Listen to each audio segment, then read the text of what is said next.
Alhamdulillahi Rabbil Alamin, wal aqibatu lil muttaqin, wa la udwana illa 'alal zalimin. Asyhadu an la ilaha illallah wahdahu la syarika lah, wa asyhadu anna Muhammadan 'abduhu wa rasuluh, sallallahu alaihi wa ala alihi wa ashabihi wa sallama tasliman katsira. Amma ba'd.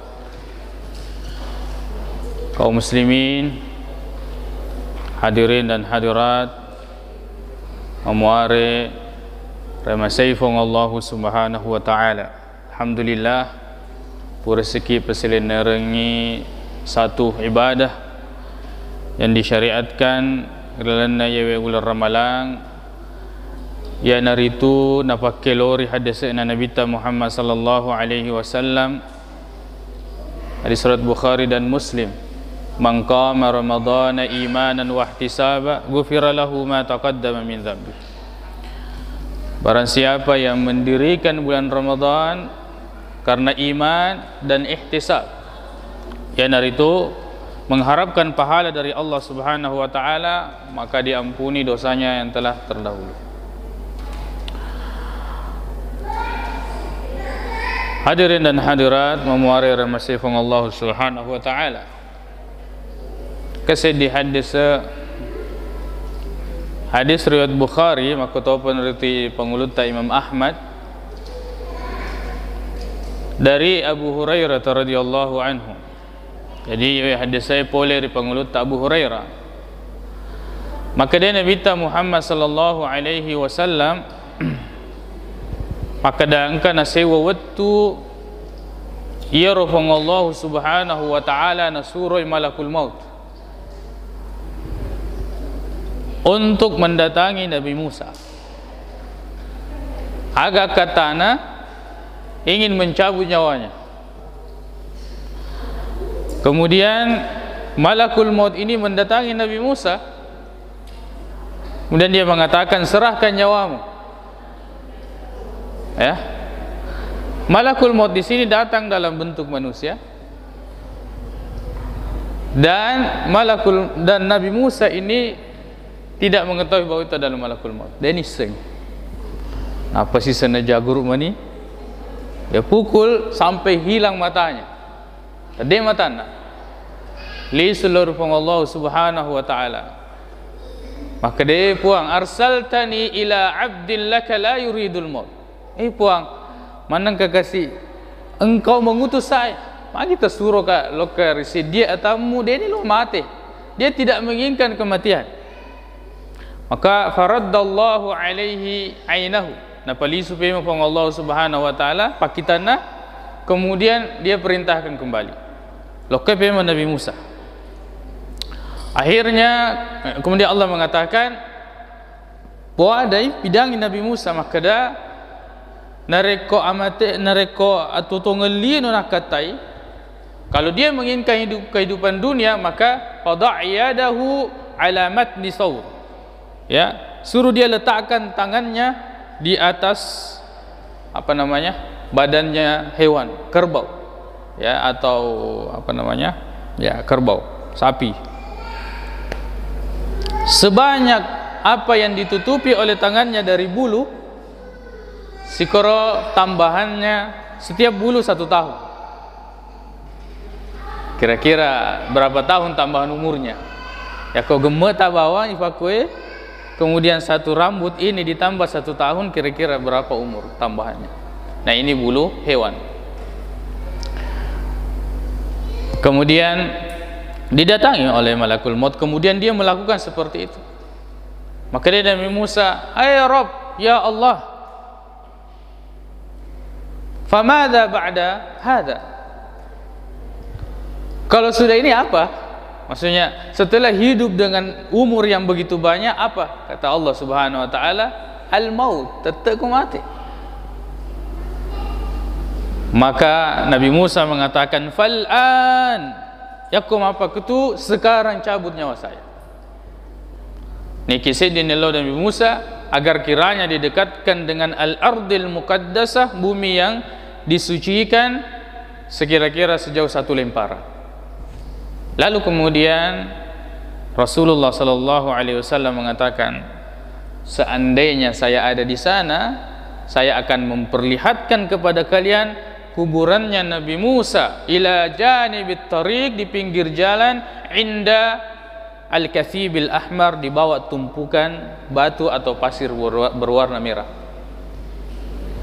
Betuan aja hadis atau kisah yang dibawakan oleh Nabi sallallahu alaihi wasallam, dega gatau si pupuran lino. Tidak ada orang yang kekal di dunia ini, dan tidak ada orang yang dunia itu kekal padanya. Apakah dia yang meninggalkan dunia atau dunia yang meninggalkannya? Karena penghalang kita dengan amal yang saleh, ya, penyakit yang paling menjadi penghalang di antara kita dengan amal, yaitu al-ghaflah, takalupa. Karena mereka takalupa ni, maka kita akan jauh dari amal. Kalau kita lupa bahwa kita akan meninggal dunia, maka kita akan jauh dari amal. Sengaja saya bawakan ini di awal Ramadan, nasabah inilah yang membuat kita lalai di bulan Ramadan ini untuk mendapatkan nikmat, untuk mendapatkan pahala-pahala yang berlipat ganda. Nasabah takalupa ki.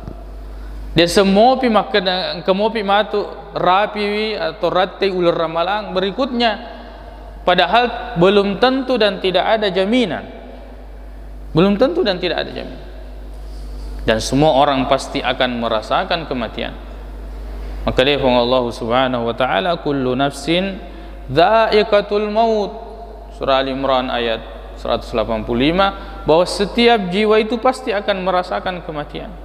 Wa innama tuwaffawna ujurakum yaumal qiyamah, pahala kalian akan diberikan pada hari kiamat. Faman zuhziha 'anil nar, siapa yang dibebaskan dari neraka, wa udkhilal jannah, dan dimasukkan ke dalam surga, faqad faz, maka dia termasuk orang yang beruntung. Kedifang Allah Subhanahu wa taala dalam surah Al-Anbiya ayat 35, kullu nafsin dha'iqatul maut, tungke sinina nu makinya wae mesti narasakan rasanya amatingan. Wa nabluukum bisyarri wal khairi fitnah, dan kami akan menguji kalian dengan keburukan dan kebaikan.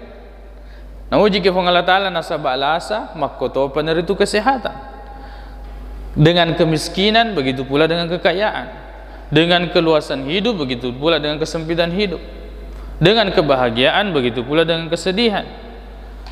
Allah Subhanahu wa taala mempergantikan itu. Wa tilkal ayyamu nudawiluha bainan nas, hari-hari yang Allah pergantikan. Karena saya waktu mengalosa penadita kasih waktu nade, kadang lapang, kadang sempit, kadang bahagia, kadang senang, kadang tertawa, kadang menangis.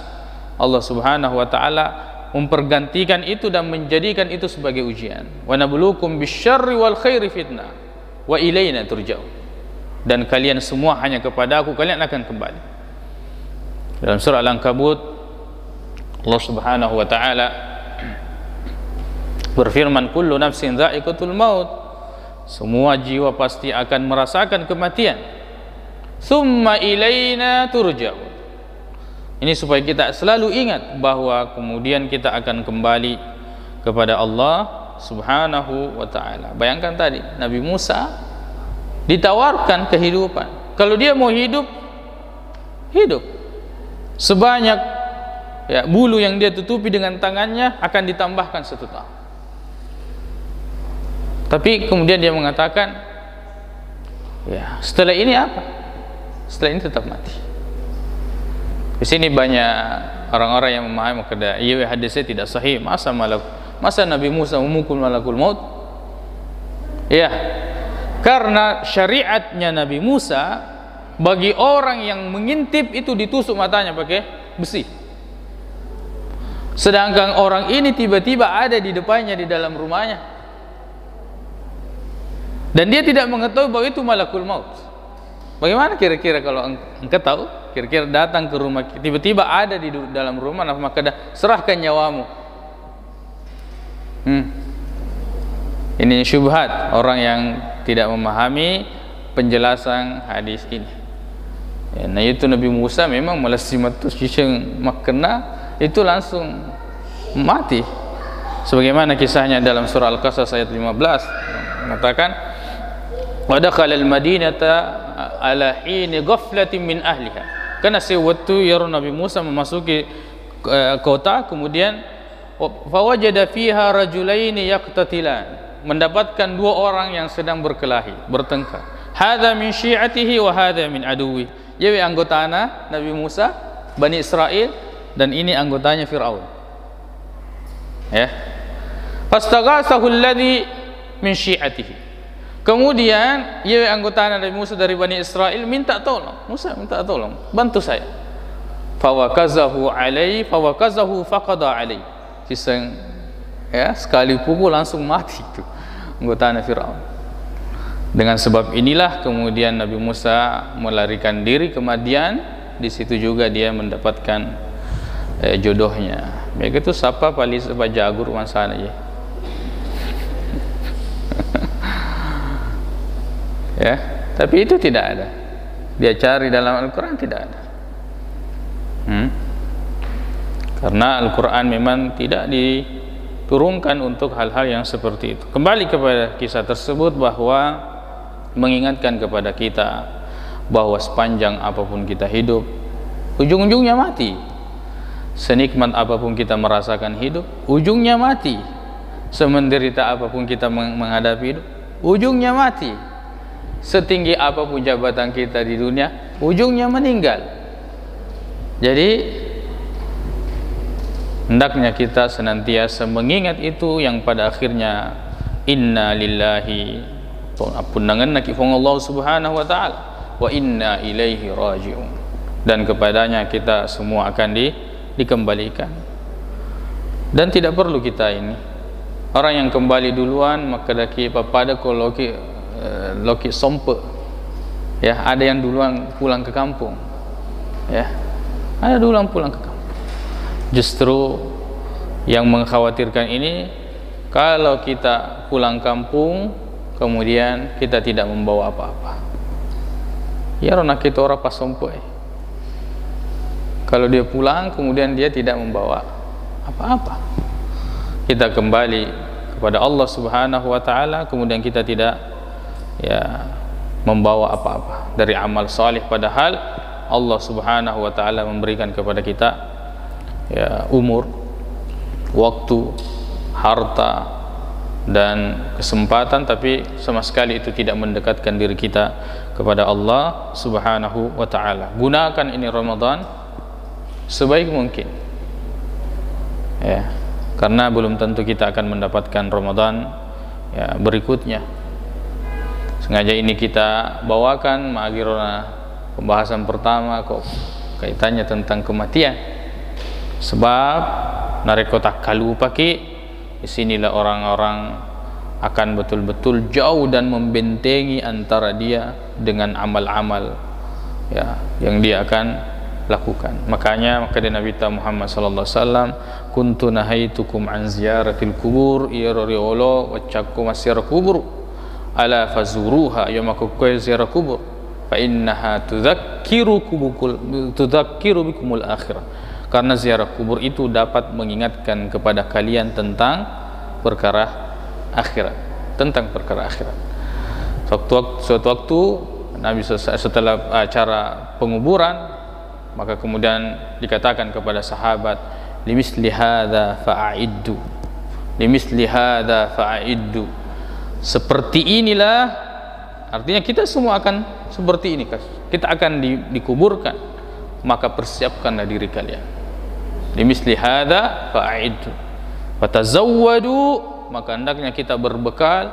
Fa inna khairaz zadi at-taqwa, dan sebaik-baik bekal adalah ketakwaan. Insyaallah kita akan bahas tentang masalah takwa ini, dan inilah yang kita akan mengangkat kisah tentang ketakwaan dari hadis-hadis Nabi sallallahu alaihi wasallam, dan inilah yang menjadi tujuan dari ibadah puasa ini.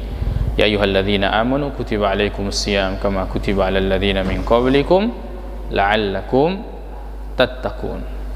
Jadi itu narek ko melok ki marempe pau di tanga dulu pau kada yelo kena ya, kemudian disiapkan tenaga ini, kemudian kita lempar ya, tak ke pedang itu nak kena. Kalau puasa ini tujuannya adalah takwa, tatap terus ini tujuan saya, takwa. Dan bagaimana cara mendapatkan ketakwaan tersebut. Jangan sampai kita hanya beramal tapi tidak tepat sasaran tujuan daripada ibadah ini disyariatkan. Mudah-mudahan kita termasuk orang-orang yang mendapatkan tujuan daripada puasa ini dengan taufik dan pertolongan Allah Subhanahu wa taala. Lebih dan kurangnya mohon dimaafkan. Subhanakallahumma bihamdik, asyhadu an la ilaha illa anta, astaghfiruka wa atubu ilaik. Assalamualaikum warahmatullahi wabarakatuh.